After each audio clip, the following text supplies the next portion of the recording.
Hello दोस्तों। तो हम लोग ज्योग्राफी की जो घटना चक्र सीरीज चला रहे थे, तो उसका आज हम लोग ये डे 19 है। और डे 19 के तहत हम लोग नौ परिवहन और वायु परिवहन के विषय में अध्ययन करेंगे। ठीक है, तो हम लोग पहले इसकी जो समरी दी हुई घटना चक्र में इसको पहले देखेंगे। तो सबसे पहले नौ परिवहन के बारे में इसमें बताया गया है समरी में। तो भारत में समुद्री क्षेत्र में बंदरगाह, पोत परिवहन, समुद्री जहाज निर्माण और समुद्री जहाज मरम्मत तथा अंतर्देशीय जल प्रणालियाँ शामिल हैं। जो समुद्री क्षेत्र में बंदरगाह है, पोत परिवहन, समुद्री जल जहाज निर्माण, समुद्री जहाज मरम्मत, अंतर्देशीय जल प्रणालियों के विषय में हम लोग देखेंगे इस सब। और भारत एक लम तो इसके बाद भारत एक लंबे समुद्र तट वाला देश है। इसके पूर्वी एवं पश्चिमी समुद्री तटों पर 12 बड़े एवं लगभग 205 छोटे बंदरगाह हैं। समुद्री परिवहन के माध्यम से मात्रा के अनुसार देश का लगभग 95% तथा मूल्य के अनुसार 68%, मतलब समुद्री परिवहन के माध्यम से मात्रा के अनुसार देश का लगभग 95%, मतलब इसमें जो है समुद्री परिवहन से जो व्यापार होता है 95% वो जो वजन के दृष्टि से मात्रा जो, और वहीं जो मूल्य के अनुसार 68% का व्यापार समुद्री परिवहन के माध्यम से भारत करता है। वहीं दूसरी ओर देखते हैं कि भारत की मुख्य भूमि एवं द्वीपों के सहारे फैला लगभग या 7517 किलोमीटर लंबा तट है। द्वीप और मुख्य भूमि दोनों मिला के मुख्य भूमि लगभग 6100 किलोमीटर के आसपास है और 1400-1500 किलोमीटर के आसपास जो तट द्वीपीय जो तट क्षेत्र है। तो इतना लंबा तट है और इस तट पे 12 प्रमुख बंदरगाह जो हैं ये मुख्य भूमि पर ही बने हुए हैं। लेकिन जो 13वां बंदरगाह है वो पोर्ट ब्लेयर पे है, जो कि अंडमान निकोबार द्वीप है, तो उस पे बना हुआ है। तो जो 12 बंदरगाह की बात की गई है तो इसमें है श्यामा प्रसाद मुखर्जी कलकत्ता बंदरगाह, अभी इसका नाम चेंज कर दिया गया था, श्यामा प्रसाद मुखर्जी के नाम पर रखा गया था। पारादीप बंदरगाह जो कि उड़ीसा में है, विशाखापत्तनम आंध्र प्रदेश में है, चेन्नई आप जान रहे तमिलनाडु में है, वीओ चिदम्बरनार तूतीकोरिन ये भी तमिलनाडु में है, मन्नार की खाड़ी के पास। फिर है कोचीन, ये केरल में है, न्यूमंगलोर कर्नाटक में है, मर्मुगाओ ये तुम्हारा गोवा में है, मुंबई महाराष्ट्र में है, जवाहरलाल नेहरू पोर्ट ट्रस्ट, इसको जो नवा सेवा बोलते हैं, ये तुम्हारा महाराष्ट्र में है, और कमराजार एन्नौर है, और फिर कांडला दीनदयाल, ये 12 बंदरगाह ये हो गए। कांडला जो कि गुजरात में है। भारत का 13वां प्रधान बंदरगाह महाराष्ट्र राज्य में स्थापित किया जाना का निर्णय जो केंद्रीय मंत्रिमंडल ने अभी लिया है 2020 में। ठीक है, यह बंदरगाह महाराष्ट्र के दहानू के निकट वधावन में स्थापित किया जाएगा। इस तरह 14 प्रमुख बंदरगाह हो जाएंगे। ठीक है, ये देख सकते हैं आप इस मैप को, यहाँ पे भारत के प्रमुख बंदरगाह दिए हुए हैं तटीय क्षेत्रों में। कोलकाता बंदरगाह देश का एकमात्र जो है नदी क्षेत्रीय प्रमुख बंदरगाह। एक्चुअली यह जो कोलकाता बंदरगाह है यह हुगली नदी पे बना हुआ है, ये समुद्र तट पे नहीं है। ये हल्का सा अंदर आके हुगली नदी के द्वारा जहाँ से जहाज अंदर आते हैं हुगली नदी में प्रवेश करते हुए, और उसी नदी पे बना हुआ बंदरगाह है। और इसका एक जो जिसकी स्थापना 1870 में की गई थी। यह पश्चिम बंगाल, बिहार, झारखंड, उत्तर प्रदेश, मध्य प्रदेश, असम और पूर्वोत्तर के पहाड़ी राज्यों सहित 2 बंदरगाह विहीन देश जो है कि नेपाल, भूटान को सेवाएं प्रदान करता है। कोलकाता बंदरगाह के 2 डाक सिस्टम हैं। हुगली नदी के पूर्वी तट पर कोलकाता डाक सिस्टम और पश्चिमी तट पर हल्दिया डाक कॉम्प्लेक्स। भारत के प्रथम प्रधानमंत्री पंडित जवाहरलाल नेहरू ने उड़ीसा में बंगाल की खाड़ी के पूर्वी तट पर महानदी के संगम के पास वर्ष 1962 में पारादीप बंदरगाह का शिलान्यास किया। यह स्वतंत्र भारत के पूर्वी तट पर प्रारंभ किया गया पहला महापत्तन है। इस बंदरगाह का विकास कोलकाता और विशाखापत्तनम बंदरगाह के भार को कम करने के उद्देश्य से किया गया था। मतलब कोलकाता और जो विशाखापट्टनम पे अधिक भार था उसको कम करने के लिए 1962 में पारादीप बंदरगाह का शिलान्यास या निर्माण जो है प्रधानमंत्री पंडित नेहरू ने किया था।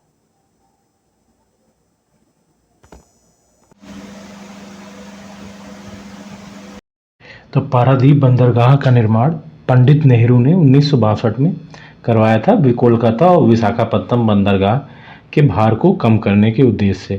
और ये जो पारादीप बंदरगाह है यहाँ से जापान को लौह अयस्क का निर्यात मुख्यतया किया जाता है।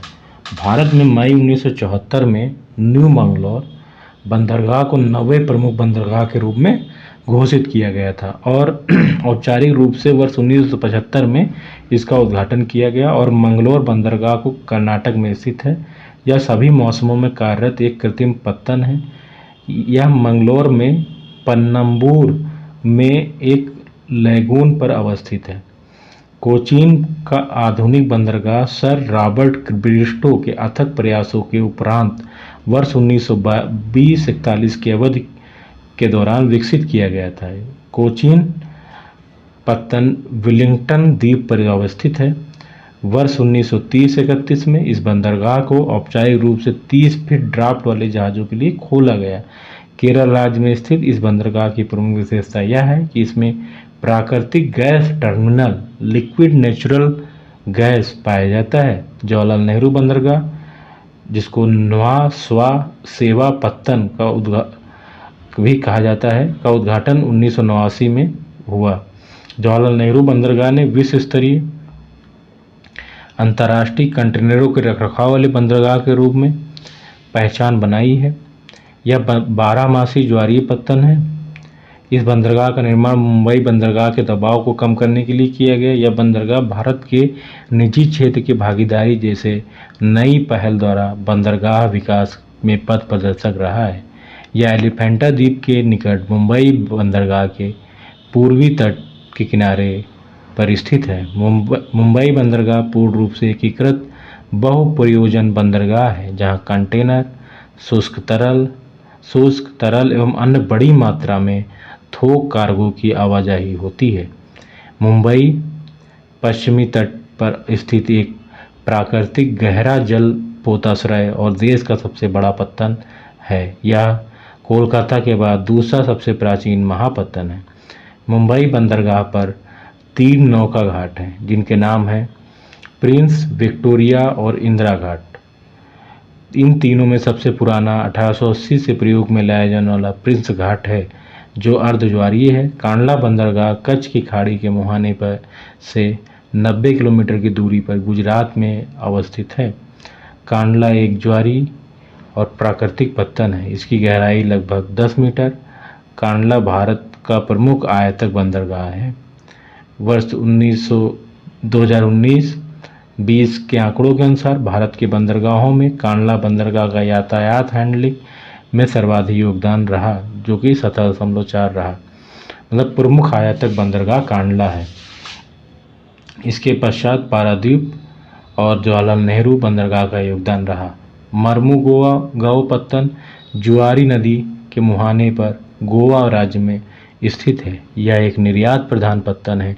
अभी हमने आयात प्रधान पत्तन देखा कांडला है, वही निर्यात प्रधान पत्तन हम लोग देख रहे हैं मर्मुगो जो कि जुआरी नदी के तट पर अवस्थित है, जहां से देश से निर्यात किए जाने वाले कुल लौह अयस्क का 40% भाग निर्यात किया जाता है। कुल लौह अयस्क का 40% तो अकेले मर्मुगो बंदरगाह से ही निर्यात किया जाता है। काकीनाडा बंदरगाह आंध्र प्रदेश में स्थित है। यह एंकरेज एवं डीप वाटर पोर्ट है। यह आंध्र प्रदेश का प्रमुख बंदरगाह है। आंध्र प्रदेश में 2 मुख्य एवं 10 छोटे बंदरगाह हैं। विशाखापत्तनम बंदरगाह आंध्र प्रदेश में स्थित भारत का सबसे गहरा पत्तन है। यह प्राकृतिक बंदरगाह है। इस महापत्तन का औपचारिक उद्घाटन वायसराय लॉर्ड वेलिंगटन द्वारा किया गया था। इस महापत्तन के प्रवेश के उत्तर में डॉल्फिन नोज नामक पहाड़ी है। तो जो विशाखापत्तनम बंदरगाह है, इसके प्रवेश के उत्तर में डॉल्फिन नोज नामक पहाड़ी, जो इससे पूर्वी तट में प्राय आने वाले चक्रवातों से सुरक्षा प्रदान करता है। तो डॉल्फिन नोज नामक पहाड़ी कहाँ पे स्थित है? तो ये विशाखापत्तनम बंदरगाह के पास स्थित है, जो कि भारत का 10 सबसे गहरा बंदरगाह है। और मछलीपट्टनम बंदरगाह आंध्र प्रदेश में स्थित है। कृष्णापट्टनम भी आंध्र प्रदेश में है। बंदरगाह के संवर्धन से आंध्र प्रदेश सर्वाधिक लाभान्वित होगा, या कृष्णापट्टनम बंदरगाह के संवर्धन से। यह बंदरगाह आंध्र प्रदेश राज्य में अवस्थित है तथा इसके पृष्ठ प्रदेश के अंतर्गत केंद्रीय और दक्षिणी आंध्र प्रदेश के साथ साथ उत्तरी तमिलनाडु, कर्नाटक के भाग भी आते हैं। चेन्नई तमिलनाडु में स्थित भारत का दूसरा सबसे बड़ा बंदरगाह, जो कि प्रथम मुंबई है, तथा सबसे बड़ा कृत्रिम बंदरगाह है चेन्नई। यह एक खुला सागरी बंदरगाह है। चेन्नई हम लोगों ने देखा कि कृत्रिम बंदरगाह है और खुला सागरी बंदरगाह है। भारत का कोयले का संचालित करने वाला 12वां प्रमुख पत्तन चेन्नई के निकट एन्नोर में बना है। एन्नोर देश का प्रथम निगमित बंदरगाह है। भारत के पूर्वी तट पर निगमित बंदरगाह है। भारत के पूर्वी तट पर स्थित टूतीकोरिन बंदरगाह तमिलनाडु में राज्य में स्थित है। आलेप्पी बंदरगाह केरल राज्य में अवस्थित है। भारत में 5 तरल प्राकृतिक गैस टर्मिनल हैं। ये इस प्रकार हैं: दहेज, जो कि गुजरात में है, हजीरा, ये भी गुजरात में है, और कोची, ये केरल में है, दाभोल, ये महाराष्ट्र में, एन्नोर, ये तमिलनाडु। ये 5 जो है 5 जो प्राकृतिक गैस टर्मिनल हैं भारत में। कौन कौन से हैं? दहेज गुजरात में, हजीरा गुजरात में, और कोची केरल में, जो कि दाभोल महाराष्ट्र, एन्नोर तमिलनाडु। ये 5 नेचुरल गैस टर्मिनल देश में स्थित हैं। पोत प्रांगण वह स्थल है जिसे शिपयार्ड बोलते हैं अंग्रेजी में, जहाँ जहाज़ों का निर्माण एवं मरम्मत का कार्य होता है। इस दृष्टि से कोचीन शिपयार्ड भारत का सबसे बड़ा पोत प्रांगण है, जो शिपयार्ड है। वर्ष 1972 में इसे भारत सरकार के एक पूर्ण स्वामित्व की कंपनी के रूप में निगमित किया गया। भारत का सबसे बड़ा जहाज तोड़ने का यार्ड अलंग में अवस्थित है। अलंग गुजरात राज्य के भावनगर जिले में स्थित है। मुद्रापत्तन गुजरात राज्य में स्थित है। भारत में दमन, जंजीरा और रत्नागिरी की अवस्थिति पश्चिमी तट पर है। कराईकल भारत के पूर्वी तट पर अवस्थित है। ज्वार भाटा महासागरों की महत्वपूर्ण घटना है, जिसके मानव तथा पर्यावरण घटक के पर प्रत्यक्ष एवं अप्रत्यक्ष प्रभाव पड़ता है। मत्स्य उद्योग जहाज़ों को अभीष्ट स्थान पर पहुंचाने, विद्युत उत्पादन आदि में ज्वारीय तरंगों का उपयोग किया जा रहा है। कांडला तथा डायमंड हार्बर ज्वारीय बंदरगाह हैं। खुला सागरी बंदरगाह उसे कहते हैं जहां जलीय पोत तट से दूर खुले सागर में ही लंगर डालते हैं। भारत में इस प्रकार का पत्तन चेन्नई है। जो कि खुला सागरी बंदरगाह है चेन्नई। यहाँ तट से दूर समांतर जहाजी घाटों का निर्माण किया गया है। बाह्य पत्तन वह पत्तन होता है जो गहरे जलीय भाग में स्थित तथा मुख्य पत्तन का सहायक पत्तन होता है। इसे हल्दिया बंदरगाह बाह्य पत्तन का विशिष्ट उदाहरण है। भारतीय नौवहन निगम की स्थापना 1961 में की गई। सेतु समुद्रम परियोजना भारत एवं श्रीलंका के मध्य पाक जलडमरू मध्य और मन्नार की खाड़ी को जोड़ने का एक प्रस्ताव है।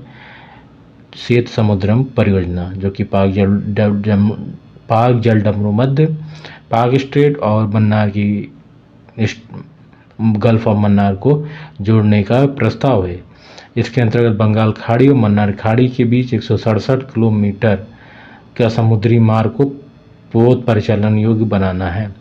भारत में वर्तमान में कुल राष्ट्रीय जलमार्गों की संख्या 111 है। गंगा नदी के इलाहाबाद से हल्दिया तक के भाग को वर्ष 1986 में राष्ट्रीय जलमार्ग संख्या 1 घोषित किया गया था। इसकी कुल लंबाई 1620 किलोमीटर है। या देश का सबसे लंबा आंतरिक जलमार्ग है। राष्ट्रीय जलमार्ग संख्या 2 सादिया से धुबरी तक है, जिसकी लंबाई 891 किलोमीटर है। इसे वर्ष 1988 में राष्ट्रीय जलमार्ग 2 घोषित किया गया था। राष्ट्रीय जलमार्ग 3 जो है कोल्लम से कोट्टपुरम तक है, जिसकी लंबाई 205 किलोमीटर है। इसे वर्ष 1993 में राष्ट्रीय जलमार्ग 3 घोषित किया गया था। राष्ट्रीय जलमार्ग 4 की अगर बात करें तो वजीराबाद, विजयवाड़ा, भद्राचलम, राजमुंदरी और काकीनाडा, पुडुचेरी तक का 1078 किलोमीटर लंबा है। इसकी स्थापना वर्ष 2008 में की गई थी। राष्ट्रीय जलमार्ग 5 तलचर, थामरा, जियोखाली, चरबतिया, थामरा और मंगलगढ़ी पारादीप तक 623 किलोमीटर लंबा है ये जलमार्ग 5। इसकी स्थापना 2008 में इसकी भी स्थापना की गई थी। राष्ट्रीय जल अंतर्देशीय नौवहन संस्थान इस जो है पटना में अवस्थित है। इसकी स्थापना 2004 में की गई थी। अंतर्देशीय जलमार्ग 1, 2, 3, 4, 5 के विकास कर और रखरखाव के लिए विभिन्न परियोजनाएं गंगा नदी, ब्रह्मपुत्र, पश्चिमी तटीय नहर, कृष्णा, गोदावरी सहित काकीनाडा, पुडुचेरी, ब्राह्मणी नदी, पूर्वी तटीय नहर, मताई नदी व महानदी डेल्टा आदि नदियां जो है भारत के अंतर्देशीय जलमार्ग प्राधिकरण द्वारा कार्यान्वित की गई हैं। भारतीय अंतर्देशीय जलमार्ग प्राधिकरण को राजस्थान सरकार से जालौर में कृत्रिम अंतर्देशीय बंदरगाह के विकास का प्रस्ताव प्राप्त हुआ है। जालौर में यह बंदरगाह कच्छ की खाड़ी के साथ एक चैनल का विकास कर अरब सागर से जोड़ने के लिए प्रस्तावित है। मोरी क्रीक से जालौर को जोड़ने के लिए एक नहर का निर्माण किया जाना प्रस्तावित है। भारत के प्रमुख शिपयार्ड में Garden Reach ship builders and engineer limited Paschim Bengal, Hindustan shipyard limited Visakhapatnam Andhra Pradesh, Mazagaon dock limited Mumbai Maharashtra और कोचीन शिपयार्ड लिमिटेड कोचीन केरल तथा गोवा शिपयार्ड लिमिटेड गोवा में अवस्थित है। भारत में अंतर्राष्ट्रीय नागरिक उड्डयन संगठन का सदस्य भारत जो अंतर्राष्ट्रीय नागरिक उड्डयन संगठन का सदस्य है या और शुरुआत से ही इसका परिषद में शामिल है। नागरिक उड्डयन प्रखंड के 3 प्रमुख भाग हैं: नियामक, ढांचागत और परिचालन। नागरिक उड्डयन सुरक्षा ब्यूरो का गठन डीजीसीए एक इकाई के रूप में 1978 में हुआ। इंदिरा गांधी राष्ट्रीय उड़ान अकादमी उड़ान के स्तर और व्यावसायिक पायलटों के बुनियादी प्रशिक्षण में बेहतर सुधार करने के लिए फुर्सतगंज रायबरेली में पायलटों के बुनियादी प्रशिक्षण के लिए स्थापित किया गया है। भारतीय विमानपत्तन प्राधिकरण सार्वजनिक दूर दराज के क्षेत्रों सहित देश के कोने कोने में हवाई अड्डों के निर्माण में अग्रणी भूमिका निभा रहा है। तो यहाँ से हम लोगों ने देखा वायु परिवहन के बारे में।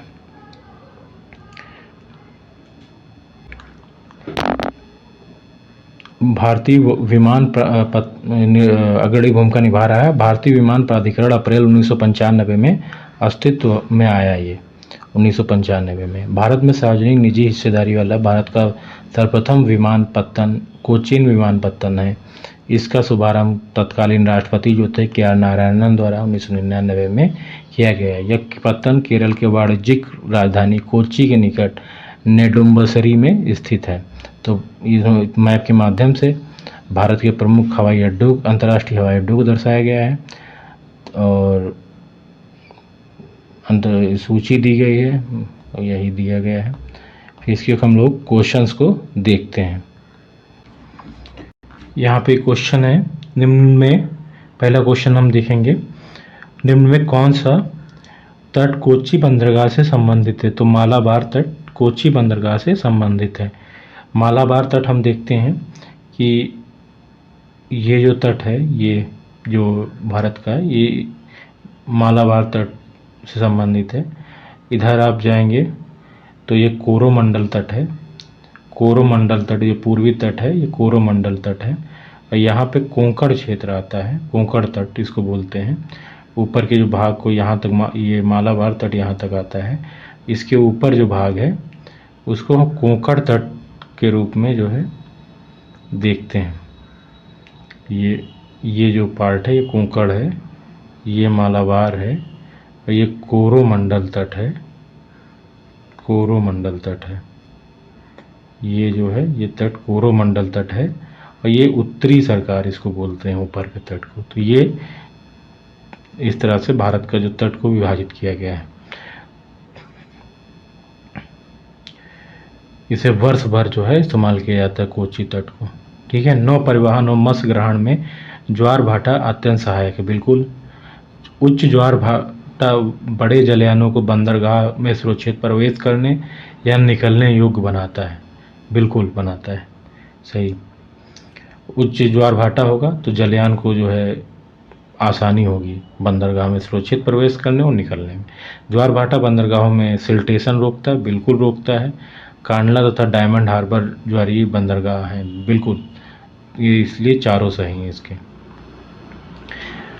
अब इसके एक्सप्लेनेशन को आप लोग इस ज़रूर पढ़िए अगर आपके पास बुक हो तो, क्योंकि हमने ऊपर इसको ऑलरेडी हम पढ़ा चुके हैं, तो एक्सप्लेनेशन पढ़ने की ज़रूरत नहीं है यहाँ पे, क्योंकि हमने ऊपर बताया है। ज्वार भाटा महासागर, अगर आप लोगों की डिमांड रहती है आप लोग कमेंट में बताइएगा, तो हम एक्सप्लेनेशन कवर करते चलेंगे, उसमें कोई दिक्कत नहीं है।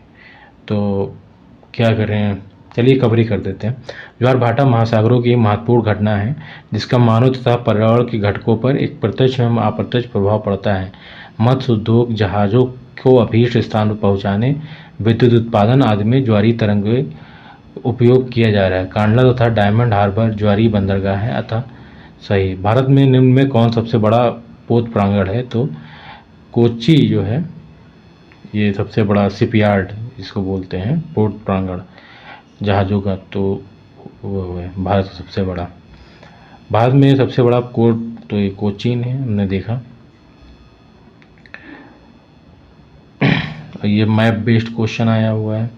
ज्वारीय पत्तन का नाम लिखना, तो देखिए ये कांडला है, ये तुम्हारा कोचीन है, ये पारादीप है और ये कलकत्ता है। तो ये चारों हम लोगों ने देख लिए, कोलकाता, पारादीप, कोचीन और कांडला। कांडला बंदरगाह स्थित है तो कच्छ की खाड़ी में स्थित है, ठीक।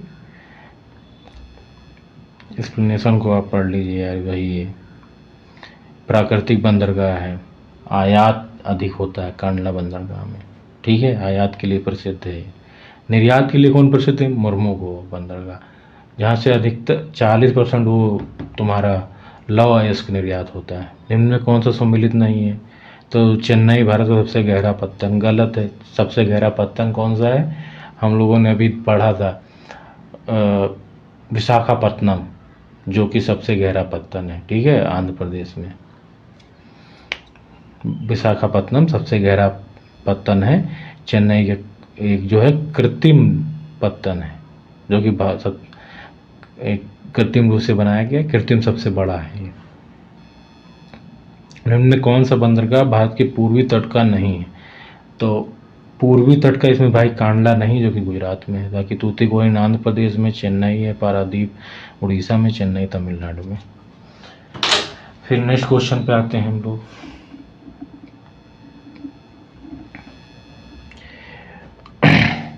पारादीप का विकास जिन बंदरगाहों का भार कम करने के लिए किया गया, तो विशाखापत्तनम और कोलकाता।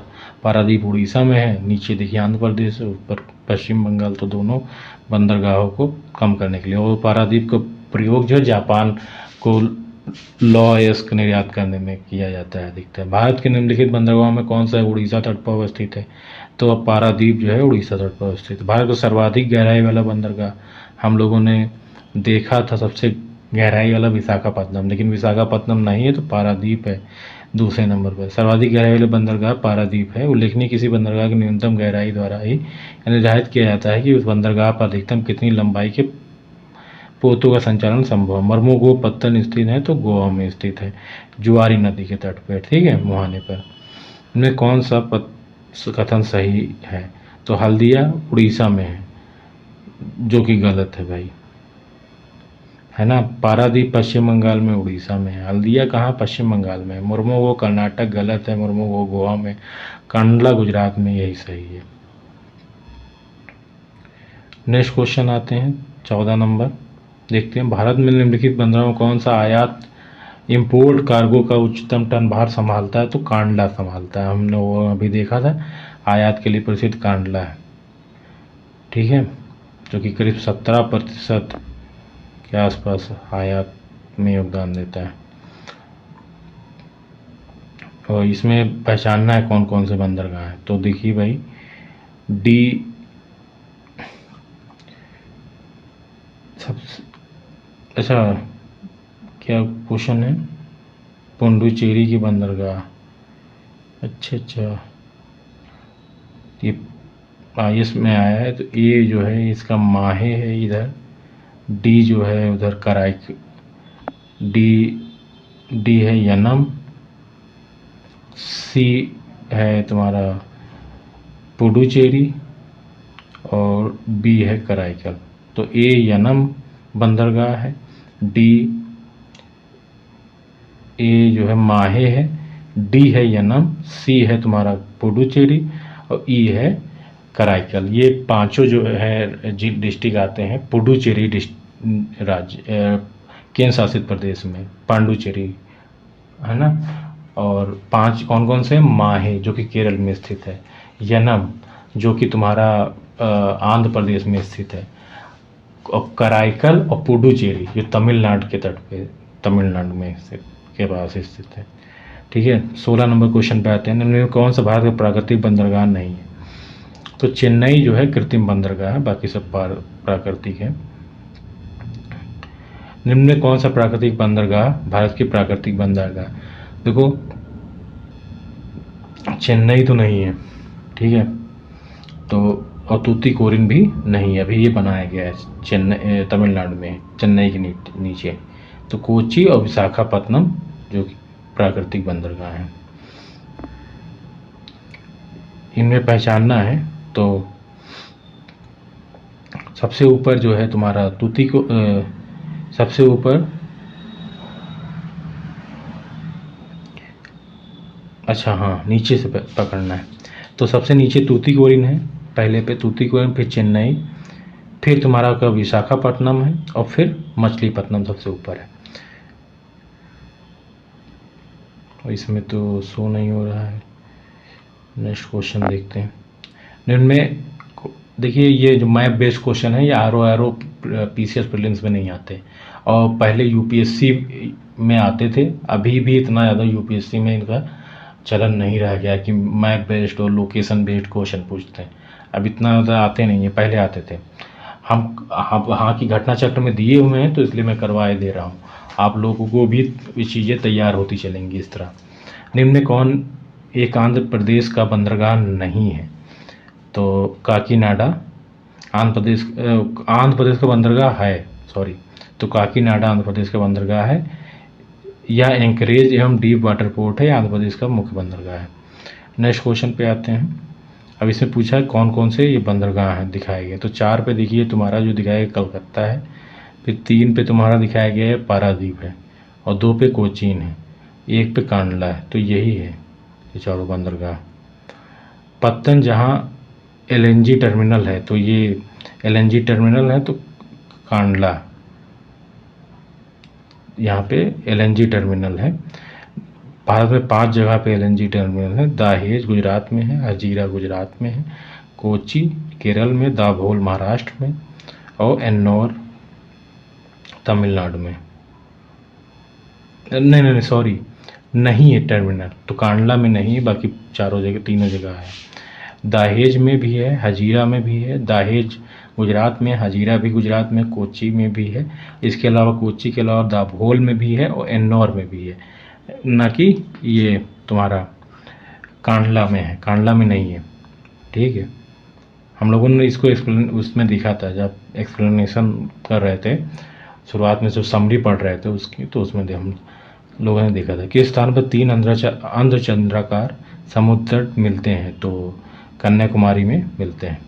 कन्याकुमारी भारतीय प्रायद्वीप का दक्षिणतम बिंदु है। यहाँ 3 समुद्र, हिंद महासागर, बंगाल खाड़ी और अरब सागर मिलते हैं। संयुक्त समुद्रम नौ परिवहन, जो 167 किलोमीटर इसकी लंबाई है। और इसका मुख्य कार्य क्या है, शेष समुद्र परियोजना का जो बंगाल की खाड़ी और मन्नार की खाड़ी के मध्य जो है 167 किलोमीटर जो नौ परिवहन को चलाया जा सके। तो अभी हम लोग एक्सप्लेनेशन इसको पढ़ते हैं। शेष समुद्री परियोजना भारत और श्रीलंका के मध्य पाक जलडमरू मध्य और मन्नार खाड़ी को जोड़ने का पाक जलडमरू मध्य और मन्नार खाड़ी को जोड़ने का प्रस्ताव है। इसके अंतर्गत बंगाल खाड़ी और मन्नार खाड़ी के बीच, हाँ भाई, बंगाल खाड़ी और मन्नार खाड़ी के बीच 167 किलोमीटर की समुद्री मार्ग को पोतों के परिचालन योग्य बनाना है। शेष समुद्री परियोजना जिन्हें जोड़ती है वो पाक की खाड़ी, मन्नार खाड़ी और पाक और मन्नार खाड़ी को जोड़ना है। भारत में बंदरगाह प्रमुख और अप्रमुख बंदरगाहों के रूप में वर्गीकृत किए गए हैं। निम्नलिखित में से कौन सा एक अप्रमुख बंदरगाह है? तो दाहेज जो है एक अप्रमुख बंदरगाह है। वर्तमान भारत में 12 प्रमुख बंदरगाह हैं, जिनके हम कोलकाता देखते हैं, पारादीप देखते हैं, विशाखापत्तनम, चेन्नई, तूतीकोरिन, कोचीन, न्यू मंगलोर, मर्मुगो, मुंबई, जवाहरलाल नेहरू JNPT से बोलते हैं, एन्नौर, कांडला, ये 12 है। दाहेज पोर्ट गुजरात के भड़ौत जिले में स्थित है, जो साफ मौसम में कार्य करने वाला एक छोटा पोर्ट है। कांडला गुजरात में है, पारादीप उड़ीसा में है, तूतीकोरिन तमिलनाडु में है, नौवा सेवा जिसे JNPT बोलते हैं महाराष्ट्र में है। नेक्स्ट क्वेश्चन देखते हैं हम लोग 28 नंबर। एन्नौर काकीनाडा जो है आंध्र प्रदेश, एन्नौर तमिलनाडु, पारादीप उड़ीसा, अलेप्पी केरल, ये आपस में ऐसे मिलान होगा इनका। कृष्णपट्टनम बंदरगाह संवर्धन में निम्न राज्यों में सर्वाधिक लाभान्वित होगा, तो आंध्र प्रदेश होगा भाई। भारत का सबसे बड़ा बंदरगाह मुंबई है, ठीक है। भारत का सबसे बड़ा बंदरगाह मुंबई पश्चिम तट पर स्थित एक प्राकृतिक पोताश्रय है और देश का सबसे बड़ा पत्तन है। देश के औद्योगिक विकास में महत्वपूर्ण भूमिका निभाए। भारत का बृहत्तम प्राकृतिक बंदरगाह तो मुंबई है।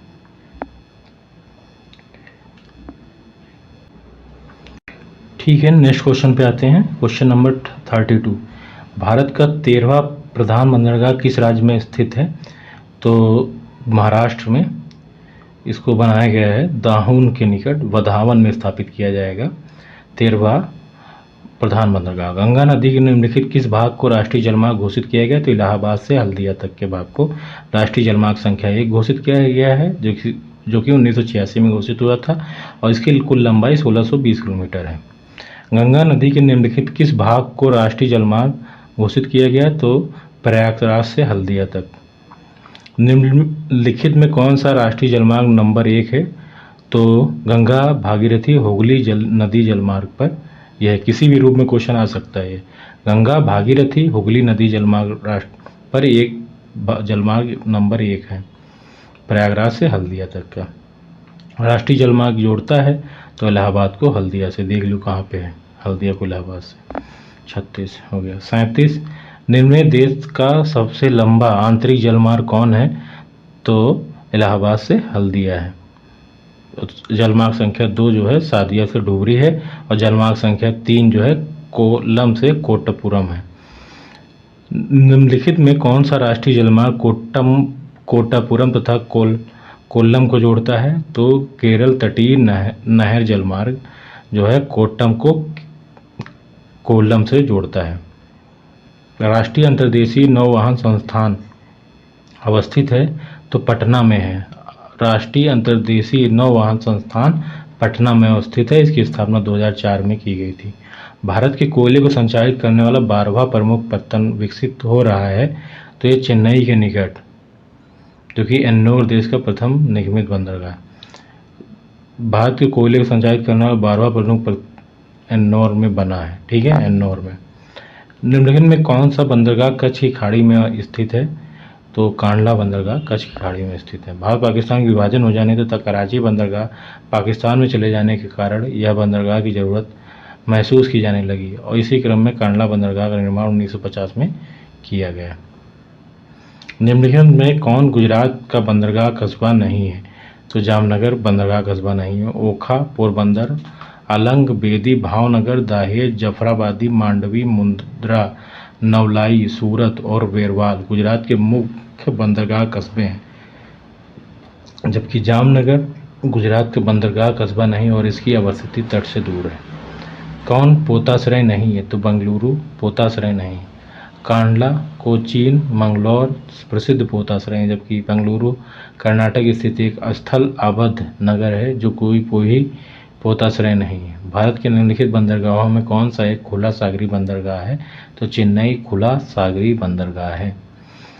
जो खुला सागरी बंदरगाह होता है उससे जहाँ जलीय पोत तट से दूर ही सागर में लंगर डालते हैं। भारत में इस प्रकार का पत्तन चेन्नई है, जहाँ से दूर समानांतर जहाजी घाटों का निर्माण किया गया है। इनमें कौन बाह्य पत्तन का विशिष्ट उदाहरण है?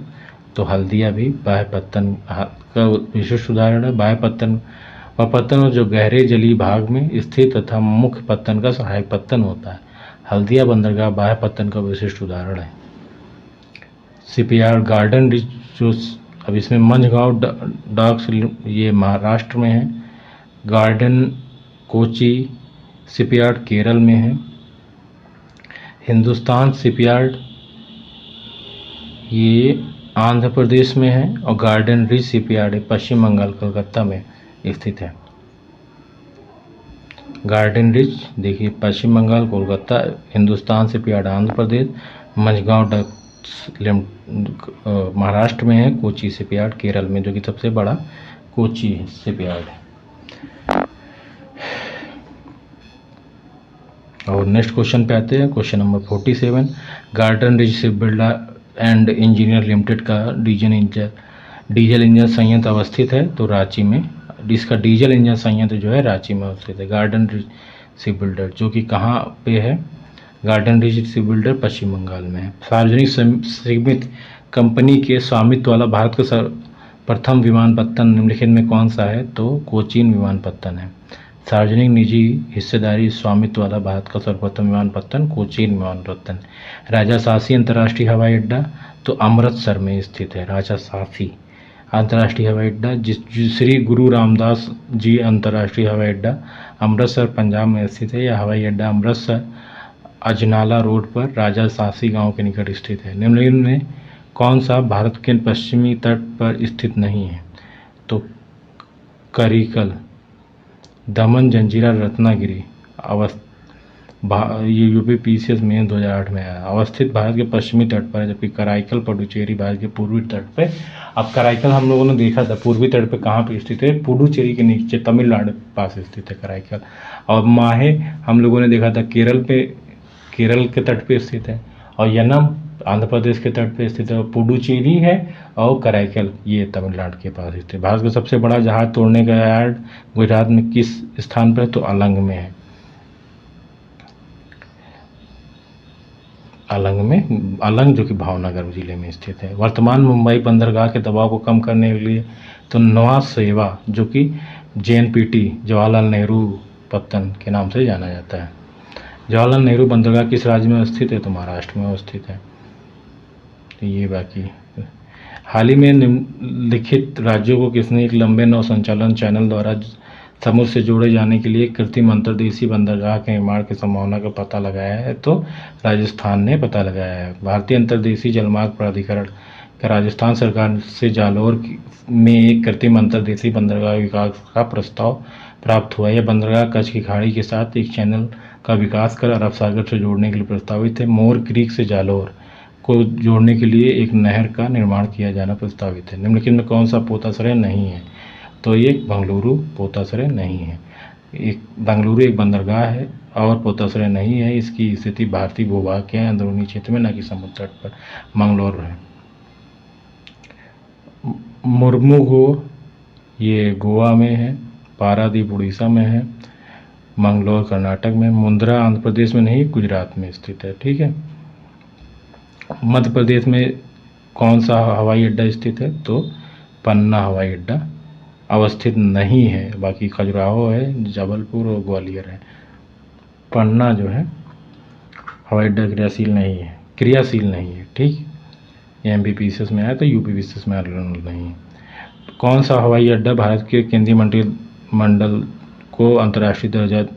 तो कुशीनगर हवाई अड्डा 2020 में आया था क्वेश्चन, मंजूरी प्रदान की। भारत में वायु परिवहन कब प्रारंभ हुआ? तो 1911 में इलाहाबाद से नैनी के मध्य उड़ान के साथ मानी जाती है। ठीक है, इलाहाबाद से नैनी के मध्य जो उड़ान हुई तो वायु परिवहन 1911 से भारत में माना जाता है कॉन्सेप्ट। और इसी के साथ ये हमारा नौ परिवहन एवं वायु परिवहन खत्म हुआ और अगला चैप्टर है पर्यटन स्थल, और इसके बाद विविध क्वेश्चन बचेंगे। इसके बाद हम लोगों का अगले चैप्टर में हम लोग पर्यटन, और उसके अगले डेज में मतलब 21 डेज में हम लोग भारत का भूगोल ख़त्म कर देंगे। इसके बाद हम विश्व के भूगोल पे आएंगे और 10-15 दिन में उसको भी ख़त्म करने का प्रयास करेंगे। मतलब 35-36 दिनों में हम पूरा ज्योग्राफी ख़त्म कर देंगे। ठीक है, तो ठीक है। और हाँ, इसकी अगर आपको पीडीएफ लेनी है तो हमारे टेलीग्राम चैनल से जुड़ जाइए, जिसका लिंक हम डिस्क्रिप्शन बॉक्स में और कमेंट बॉक्स में पिन कर देंगे। आप वहाँ से जुड़ के और इसका पीडीएफ आपको मिल जाएगा। इसके अलावा अगर आप हमारे टेलीग्राम चैनल पर जुड़ते हैं तो वहाँ पे मेंस के लिए डेली आंसर राइटिंग कराई जा रही है और जिसकी हम लोग कापियाँ चेक करके 1-2 दिन में अवश्य आपको प्रोवाइड कर देंगे। और जिसमें अभी इस समय हम लोग GS 5 के क्वेश्चंस दे रहे हैं और उसी पे आंसर लिख के लोग देते हैं, तो हम लोग आंसर कापी चेक करते हैं। तो आप मेरे टेलीग्राम चैनल से जुड़िए, अधिक से अधिक लोगों को शेयर कीजिए वीडियो ये, जिससे उनकी घटना चक्र अच्छे से तैयार हो सके और जिससे प्रीलिम्स निकालना आसान हो जाए। ठीक है, मिलते हैं अगले वीडियो में। धन्यवाद।